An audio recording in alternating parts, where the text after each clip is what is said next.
What's going on, guys? Just did a little bit of a walk. It's currently 11 o'clock in the morning. Just did a quick short round of posing. No cardio today because my legs are hurting from the leg session, so tend to be a little bit easier on my legs with the recovery. I want them, just don't want to tax them anymore, so I usually drop cardio out. Well, that's what I've been doing lately anyway. Drop cardio out around the leg workouts, especially afterwards, post the workout. But yeah, like to get a little bit of ahead of my steps, so that's why I just did I'm on 4,000 steps at the moment. So 30-minute walk, 5.5 just flat walk on the treadmill. Makes me laugh, guys, when I listen to people and clients and stuff saying they struggle to hit their step intake. Like, let's be honest, 10,000 steps is a good chunk of steps if you're trying to lose weight and stuff. And it's not that difficult to get in, you know. I mean, 2 30-minute walks, that's 8,000 steps. The rest of the day, you're probably going to be consuming the rest of the steps, which will be around 2,000, you know. It's not super difficult. I think it's just the consistency part of it that people struggle with, you know. Just doing it on a consistent basis, that's what they struggle with. Because the body wants consistency, yeah? So if you're used to not doing steps, your body doesn't want to do steps. You do not want to do steps. So it's all about a trend, guys. Getting momentum, you know, getting ahead by just putting that routine in on a daily basis. Your body wants routine, so if it's routine of not being active, that's what it'll want to stick to. But it works the same way the other way. So if you're active, then your body's used to that also, you know, which is really good then. It allows you to stay on track.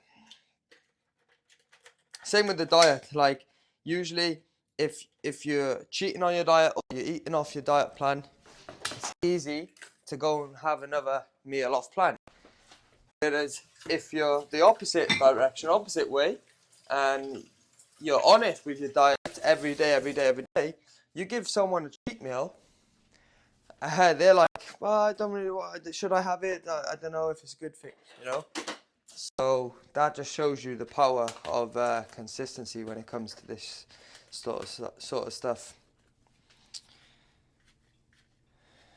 The weight this morning is 161.8 pounds. So my first show of this season, the Dubai show where I won my pro card, I was 160 pounds on show day. But I had a couple of readings of 158, 159, you know, on the build up to that. So we digged a little bit lower, but actually on show day, once we filled out a bit, I was 160 pounds. So currently at the moment, I'm 1.8 pounds off that stage weight. However, we've had to dig down a little bit to get to that. So this whole week I've been on it with my diet. Run a lot of low calorie days, like 1.7, 1.5 thousand. Yes, they bumped up a little bit, but yeah, we've been digging. So the start of last week I was 165, and then finished the week I'm 161. So we've lost 161.8. So we lost around 3 pounds, which is quite excessive. But it just tells me that probably post-show period of the last show, I was getting up to 167 some days, 165 consistent, 167, 168 even, I think.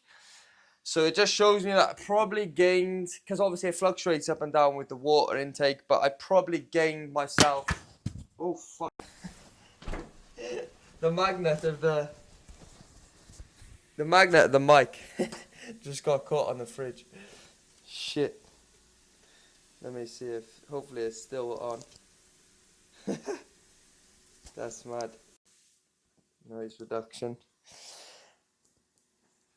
Get that back in place. Yeah, as I was saying, guys, probably gained around £5 of fat, I would say. And it's took me a little bit of work to get back down to that starting position. But then we're just going to keep digging further on, which is only going to be good. And I feel like I'm probably on track, guys, to what I want to bring to Worlds. Weight-wise, body composition-wise, like the whole thing. Like, today's Sunday, and we're exactly like 5 weeks out today, because the show is going to be on a Sunday. Last year at Worlds, it was just a one-day show.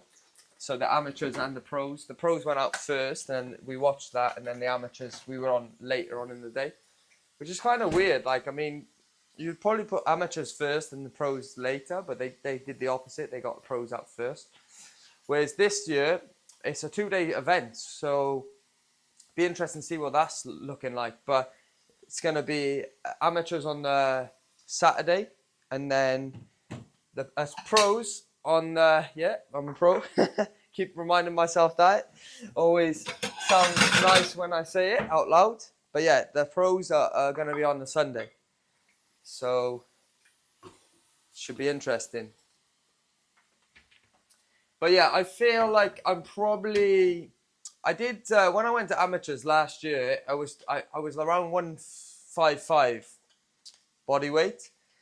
But I didn't carb up properly. I mean, I carved up high amounts, but my activity around the show was just excessive, too high in my training sessions, where I've learned from that now. And my sessions into the show, I'm taking rest days, and they're a lot less taxing, so my body fills out more. So I feel like I'm probably going to be around the same weight this time around. Like, I want to get down to like even below 155, so we can dig really deep, and then peak week really relax, take our foot off the gas, and yeah, fill out nicely and see what happens with the look. I'm definitely gonna change, and I'm gonna take 2 rest days this year, this show, because the device show I only had 1 rest day, and I feel like it wasn't as effective. My physique was looking a little bit tired still. So we've used that as data to go off, and we're going to adjust it going for the next show. So I'm definitely going to have 2 days rest before the show. Be interesting to see. I mean, I would like to trial run that now, and trial run a peak week, and trial run 2 rest days off the gym. But like, I want to train, you know. I don't feel like it's probably... I don't think I got enough time to trial run that sort of stuff. Like, I'm going to be doing higher carb days. I'm actually thinking about a high carb day today, but I'm not going to be doing like 700-800 like grams of carb, like a mock carb up. It's more going to be like a top up of carbohydrates, just to put my body out of a slight deficit for that day and to fill out a little bit. But it's not going to be, like I said, a proper trial run carb up sort of thing. But even doing just that, like, we'll have a rough estimate of like how much grams of carbohydrates I need for the peak. Like, if I start doing 500 grams of carbohydrates now as a slight fill out, and my body's looking like it's grabbing a bit of that fullness, then probably like we need 700 grams anywhere between that. Whereas if I'm doing 500 now and it's not even touching my body, maybe we need more, or maybe 500 grams of carbohydrates is sufficient enough right now. We don't know. But that's the nature of getting ready early for shows, guys. If you get ready, the earlier you get ready for shows, the better, really. That's why you see a lot of competitors nowadays doing long preps, because it's less harsh on the body. It's easier, and also you give yourself enough time where you're not panicking towards the end, and you can kind of take your foot off the gas and relax in going into the shows. And also, a lot of guys, they will do multiple competitions in a season, because they're able to like test the trial run, you know, test the peak week and stuff.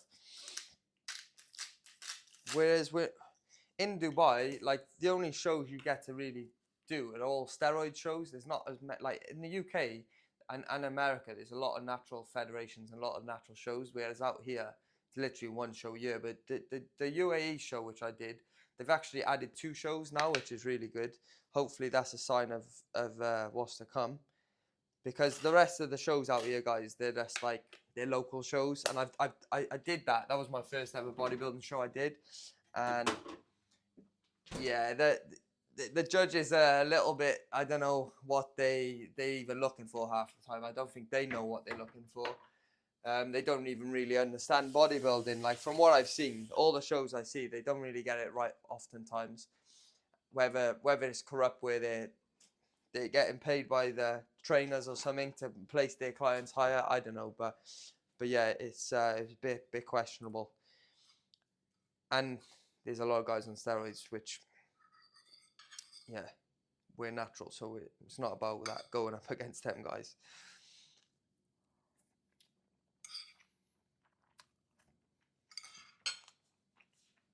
So meal 1 is eggs, and then we're gonna do the second meal of the day is going to be oatmeal, guys. It's gonna have oats, and I don't think I've got dark chocolate left, so it's just gonna be oats and whey. Like I said, probably gonna run a higher carb day today, because I'm training back. I haven't had a rest day in a while either. I mean, I did arms, which you would have seen in one of the other videos. That's like an active rest day, but I feel like my body's tired and I need like a full rest day. So potentially going to take that in the future soon now. I say in the future. Probably going to be like 2 weeks time, another, just training every day still. But you grow when you rest, guys. So if you feel you need rest, you take it. You should take it. But yeah, we're training back today. My glutes and my legs are still a bit sore, so probably not going to run deadlifts. It's going to be a lat focus session. But I'm still like, back is a weakness of mine, so I really try to focus on these sessions. And even though we're not doing deadlifts, we can still have a very good session, hit all the back from all angles. So that'll be the focus today.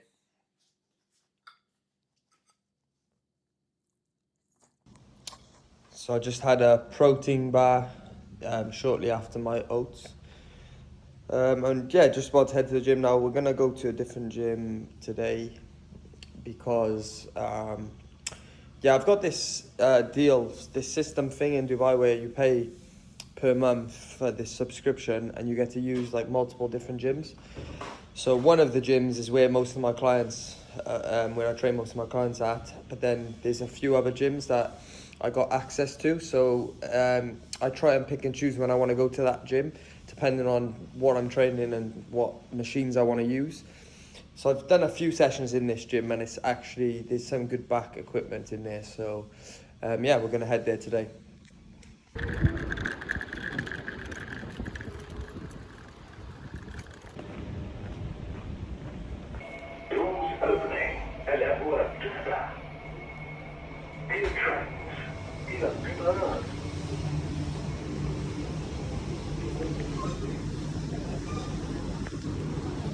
So it takes me around about 30 minutes total from leaving my house to get to the gym.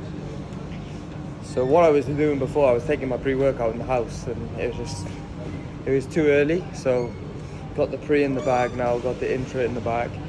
So I'll probably take the pre-workout now and then there's probably another 15 minutes by the time I get to the gym. Should be good to go then. Center point. المحطة القادمة هي. So just got to the gym now, Nog's gym. I was going to use the microphone. I got the mic in the bag, do like a walkthrough, voice through video of my training, but I don't want to risk it with the music playing. You can't really hear the music, it's quite quiet, but just in case for the monetization. Even though I don't make money on YouTube, but still. Okay guys, welcome to the voiceover for today's video. So yeah, as I was saying, I wanted yeah, I don't make money on YouTube, so it doesn't really matter about the music. However, I also really like to just enjoy my training. I don't want to speak, I want to just get in the zone, focus and think about nothing but other than training. So I'd rather just do the voiceover when I get back like this, when I'm editing the video. It's actually like a week later, so I've been slacking on the videos, guys. It's a week later since I filmed this video. Things have changed quite a bit since then, in regarding the look, body weight, everything.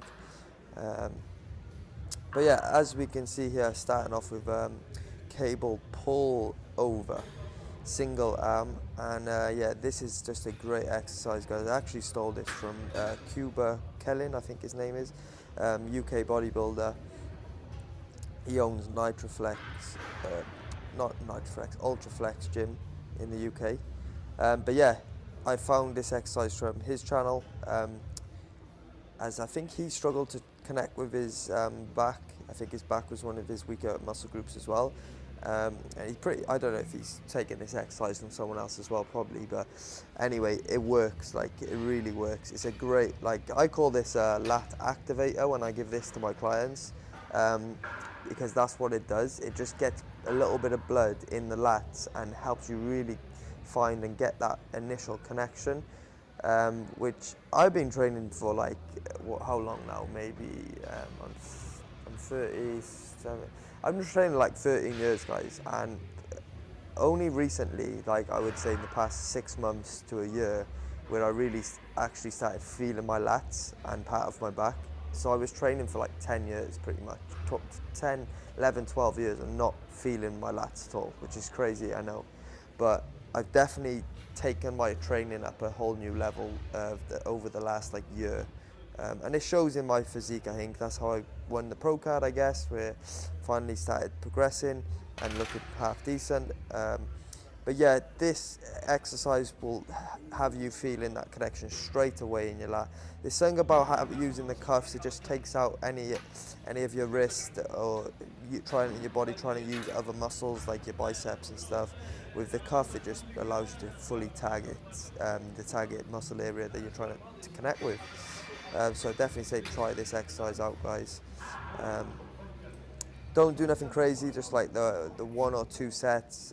Try and go light-ish on the weight, keep it high reps, like around 15 reps or so each set. So the next exercise, I believe, is going to be the seated row. Yeah, seated row, and we're doing underarm grip here, close grip underarm. Again, I've stole this exercise, guys, from a natural bodybuilder that I follow, Dirk, his name is. He's actually on prep as well at the moment, and he's heading to Worlds. I think he's making his pro debut this weekend, actually. He's also a pro, but he's in the bantamweight class, so I don't think I'm going to be going up against him, thankfully, because he's looking crazy shape. His condition is lethal. But yeah, I've been adopting a lot of his training techniques of late, and they seem to be working wonders. He just really goes slow and controlled on movements. I mean, I always went slow and controlled on my training throughout my training career, most of my training career. However, he takes it to a whole new level, and I've started adopting it, and I really feel the connection. You just got to kind of think of when you're training the back, guys, you don't want to, like, you think of rowing. The minute I think of rowing, it means like I'm gauging my biceps, where I like to use the word in like pull, drag it back, and as you can see, that's what I'm doing there.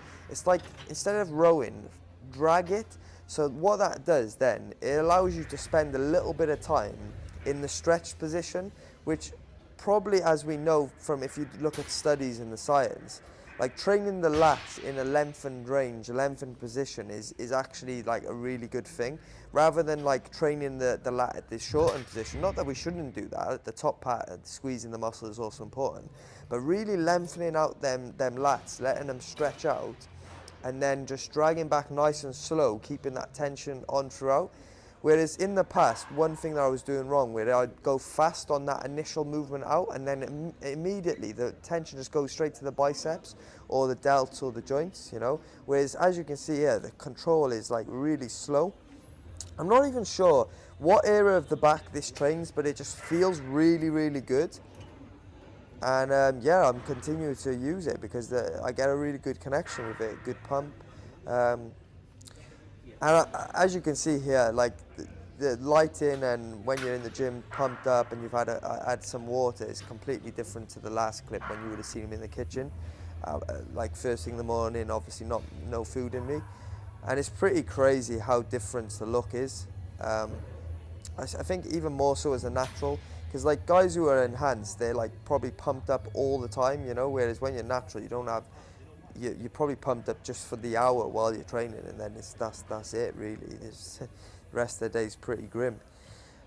So yeah, next we went on a wide grip seated row, and on this I'm trying to drive a little bit higher up as I row to my body, because I'm trying to emphasize and hit the upper back a little bit more, but I struggle to find that connection. I think because if you look at my back, yeah, my lats are actually pretty developed and good, and the connection's there. But when you look at that, like the trap area and the rhomboid area in the middle, it's a lot of gaps there in my physique. You know, it's not a lot of density, and that's something I need to work on. You know, which I have been trying to work on.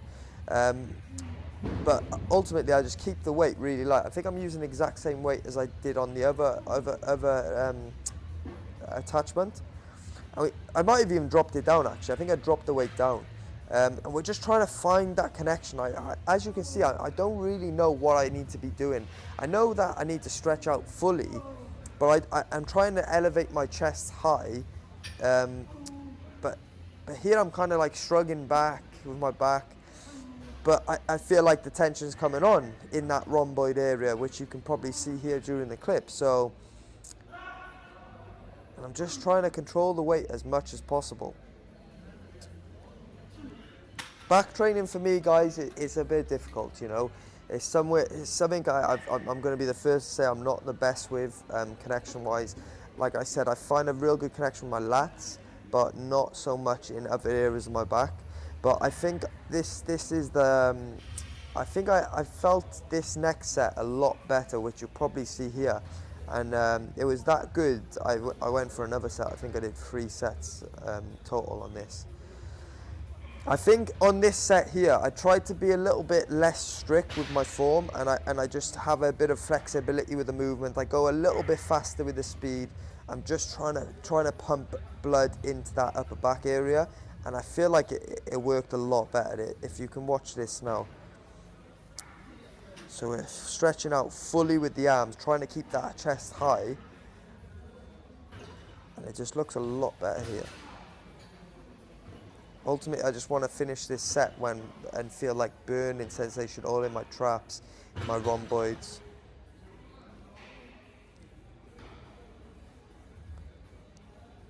And as you can see, the form is not great, but we're working on it, guys.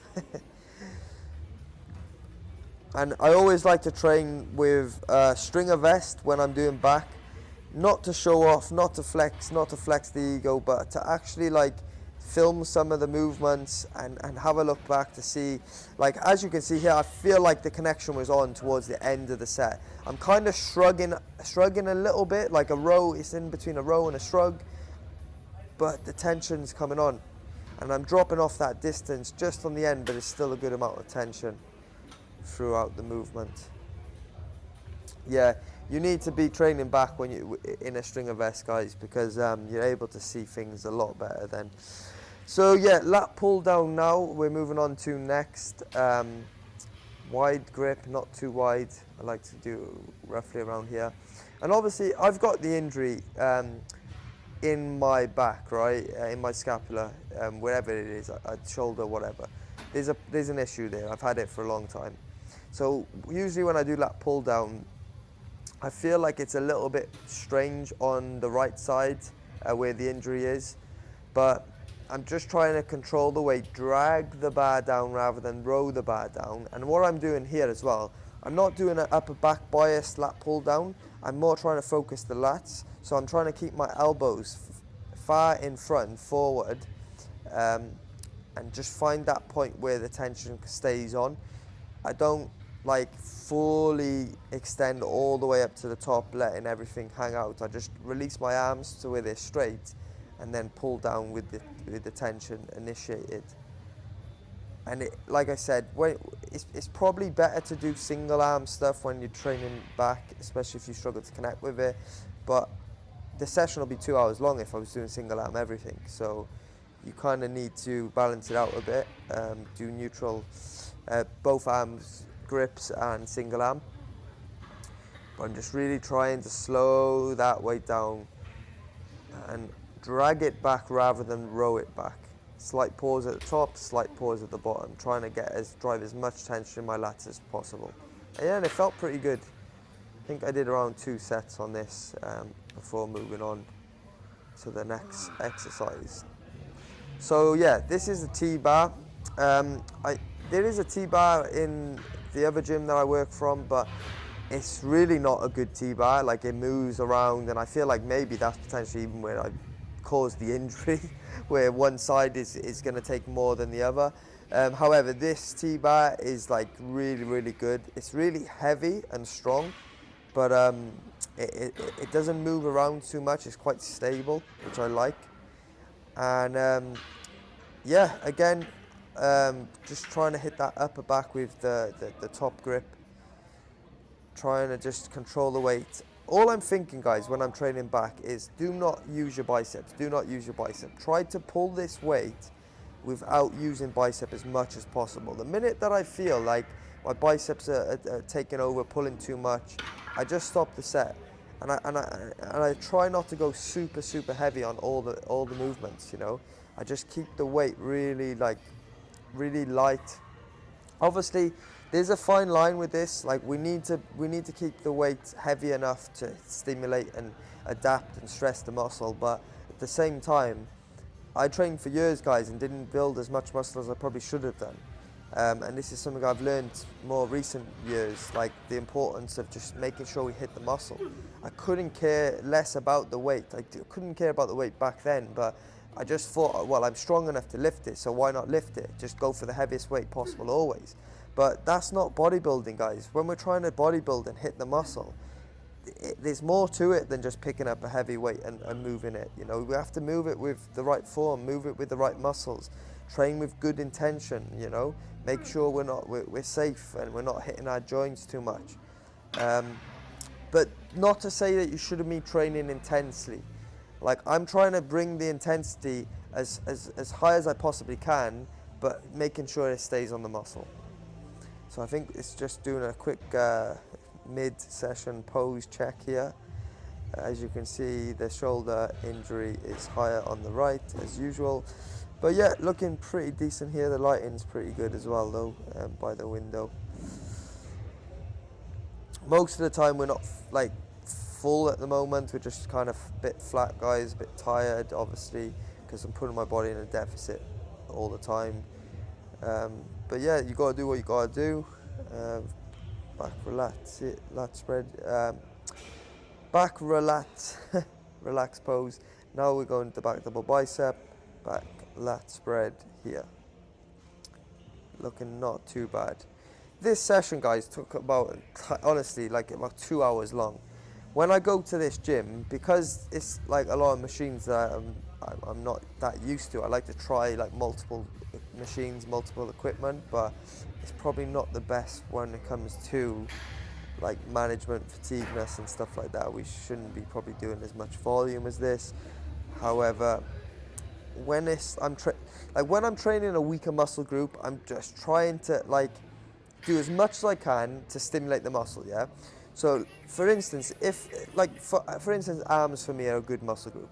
I do not need like 2 hours, an hour even training arms. I can do a couple of exercises, nail my form, hit the muscle completely, and then I'm good to go, you know? Like, I don't need a massive amount of volume. However, if you're doing machines that you don't connect great with, you're not really sure how to move the weight fully, which is what happens when you go to a new gym, then you need to, like, in my opinion, you need to throw a little bit more volume. Yeah, it's not optimal. You're not going to probably build as much muscle as you would have wanted or thought, and it's probably going to fatigue you for the coming days afterwards. However, like, you got to do that sometimes, guys, to just to get in the trenches, you know, and then find out what works, find out what machines work best and what weight you need to be lifting. And then you can, like, tighten up the intensity a little bit more, tighten up the volume a little bit more and drop it out if needed, you know.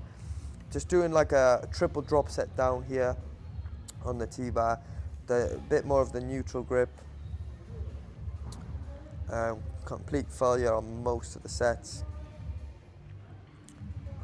And guys, like, the other thing about the volume, yeah, I see a lot of people online nowadays, reps in reserves, this and all that. Like, I love to train, yeah, I enjoy training. So, like, it doesn't bother me being in the gym. And, like, if I'm not gaining as much muscle, like 2%, 3%, obviously it's important for me as I compete and I'm a bodybuilder. But the main thing is enjoyment, guys. Like, have fun. Like, I'll come out with a session, even if it was 2 hours long, thinking, okay, I'm happy with that, because, like, I tried my best to hit the muscle I was trying to hit or whatever, you know. Whereas if I come leaving reps in reserve, reps in the tank, even if you are going to build a little bit extra muscle or come away less fatigued from the session, I just think that's a bad mentality, a bad way to be. And I wouldn't enjoy training like that, leaving reps on the tank. I like to go in the gym and leave everything in there, you know. That's just the mentality and the mindset I've got with it. And it's the way I've always trained, the way I'll always be, you know. Whether it's the most optimal, I don't know, probably not. But I think there's a balance there. Trying to pull it back sometimes, and that's what I try to do. You know, try to pull it back when I feel I need to. But I probably don't get that right most of the time. As you can see here, I'm pretty taxed by this point, guys. But there's more work left in there. There's more exercise I want to hit. Got the single arm dumbbell rows. Again, I'm kind of adopted this from Dirk. You know, it's just the basic stuff, guys. But, like, how he's moving the weight, how he trains, if you follow him, like, you will know, like, he really, we're talking about the volume thing. He makes sure that he nails every single rep. Like, he does not waste volume. He does not waste exercises, any energy, which you can't afford to do when you're in a dieting phase and you're on prep and you've got shows coming up.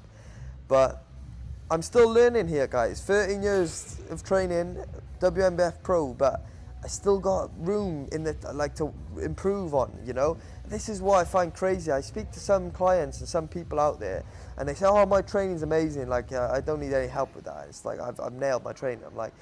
I'm thinking, like, you're a lifestyle client, like, your goals are just for lifestyle, you know. And if you're telling me you've nailed your training, like, I'm a professional natural bodybuilder, I've been training 13 years, I don't skip days, you know, and I've still got loads more to learn. So if I've got loads more to learn, then surely you've got loads more to learn, you know. But again, it's just that's down to your mindset about stuff, guys. Like, you should always feel like you got something to learn off someone, more to learn, and that's what we're doing here. It's just a journey, you know. I'm not sure what happened with the lighting on this one, but yeah, really good machine this. Again, chest supported row. It's quite similar to that T-bar, but just different as we're in, like, a seated position. Not really sure where I'm trying to target on my back here, but it just feels good. I'm trying to keep my chest as high as possible while letting my arms stretch out really, really long. Again, we're not going super heavy in the weight. I think I've got 1 plate per side on this. But yeah, I really like the feel of this this machine. But as you can see from the next clip I'm about to show you guys, like, even so, this is, like, I'm keeping this video real here, you know. Like, some of these my form on these videos are not great, and, like, you'll clearly see from the back here my injury, and just, yeah, I'm not really rowing properly. But this is it. I'm keeping it real. Posting just a video. I'm not going to edit stuff out. Just showing you, like, this is real life, you know. This is not, like, edited videos hiding the bad parts, you know. just trying to show you everything. So as I said, like that injury on the one side, I struggle to feel my back, sometimes it feels off. As you can see, like I've got decent shape, decent amount of muscle, but we need more thickness in the back area, definitely. And it's difficult, guys, when you've got an injury and yeah, one side feels less good than the other. This is what happens. And like I can't obviously see this, but like it felt like it was off and it was wrong, but I didn't realize it was this bad until looking back at the footage. But like you can clearly see that side where the injury's on, which is raised higher, it's like really bad, you know. And you think like one set's not going to affect that, but if you're training like for months and years, you're only going to develop more imbalances this way doing training like this. And that's why the importance of like filming your workouts, guys, filming your sets, so you can watch it back and you can see just how good or how bad your form is, or how bad the exercise is, you know, because that's when you really see from doing stuff like this. And again, like we went for this machine here, kept the weight light. I'm trying to hit that rhomboid traps area, upper back, middle, like the middle of my upper back section. And again, it's just really off on one side, guys, on this movement. But I think I did like 3 sets on this, because when I first jumped on this machine, the first set, I looked back at the camera afterwards and I was like, that's terrible. And then I went again and I tried again and it was a lot better the second time. So I went for extra 2 sets. And that's another thing, guys, about like, I go off feel when I'm training in the gym. Like if you're doing a movement, it doesn't feel very great. Like just because your program says three sets, like you don't have to do 3 sets. The same way as if like you had a movement planned and it was like only 2 sets, yeah? And it started feeling really good on a certain day. Do 3 sets, do 4 sets if you have to.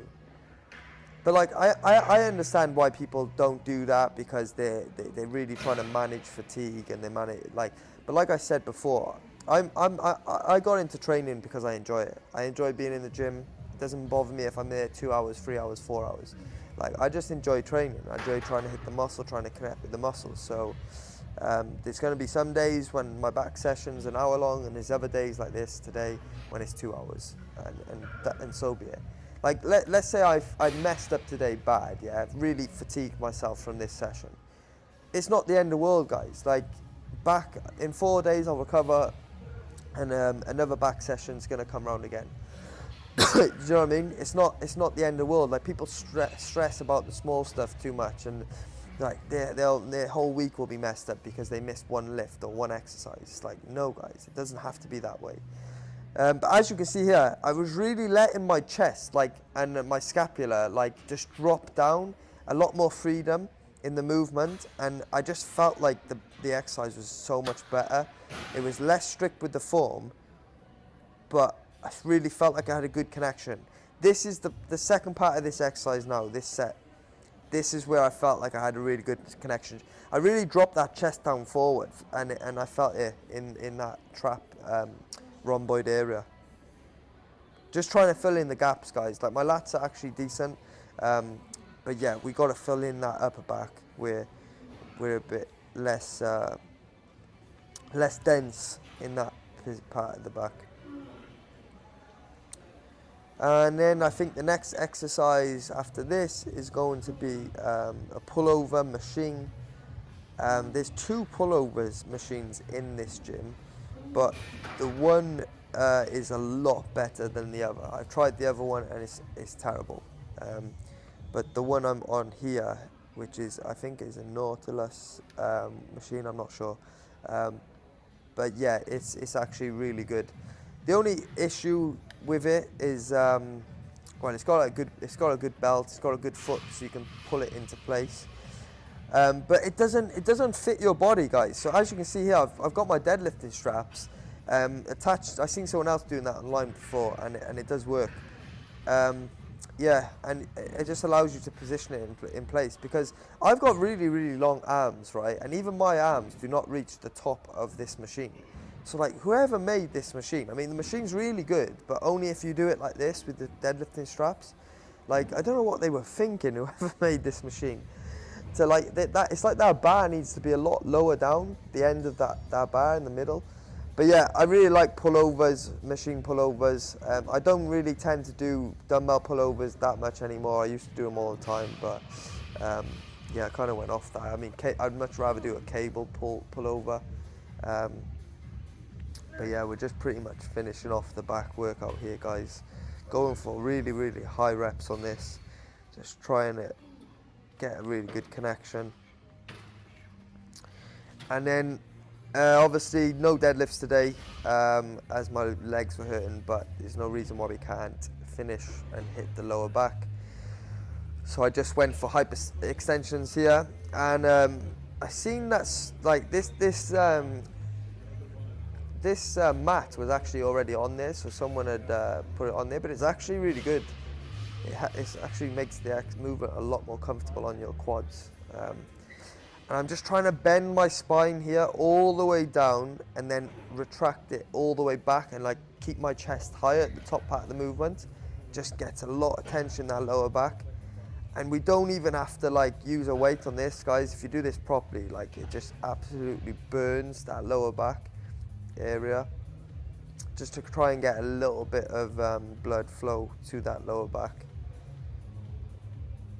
It's funny, when I've done diets and preps in the past, I usually like store a lot of body fat on that lower back area, but for some reason this year, my lower back has been pretty shredded. Like there's not much fat there, but I'm holding fat in my like glute area a little bit, and I would say more on the side of my body, but not the lower back. It's more on like the love handles part. I've got a bit of fat there. But yeah, went for 2 sets on this, and I was like, oh, right, the session is done now. But I was like, you know what, that machine to the right of me here, a low row machine, I was like, and I literally come up with this in my head, as you can see here. I was like, let's give this a go lightweight and just try and blast it for as many reps, like high reps, just to finish the session off. And it actually felt really good, but I literally just kept going. Like as you can see here, I'm just pumping blood into that lower lat area, because I realised I hadn't done. I know we started with like a close grip, underarm grip row to start the session, but didn't do like a single D hand version, and yeah, this was feeling really good, but I was literally just like, you know what, I'm just going to switch sides and just go straight in on the other side when I'm ready. So I'm doing like high reps here, just constant tension, trying to feel that squeeze at the top, and I literally just go straight in on the other side. And I just kept rotating. And what I'm doing here, I'm leaving one leg down just because, and I'm leaning to that side slightly, just because it allows me to drive that elbow down then. Whereas if my knee was placed up, like where I'm bracing my other leg, that would be in the way then. So now I can drive that elbow right down towards my pocket, connecting better on that lower lat. And like I said, this was feeling really good, guys. But it's crazy. It was like 2 hours long, this session, but I still had somewhat energy in me. Because like I said, I love to train. I love to do this, you know. Best part of my day is when I'm in that gym. Every part outside of the gym is not a very good part of my day, you know. The best part is when I'm in the gym.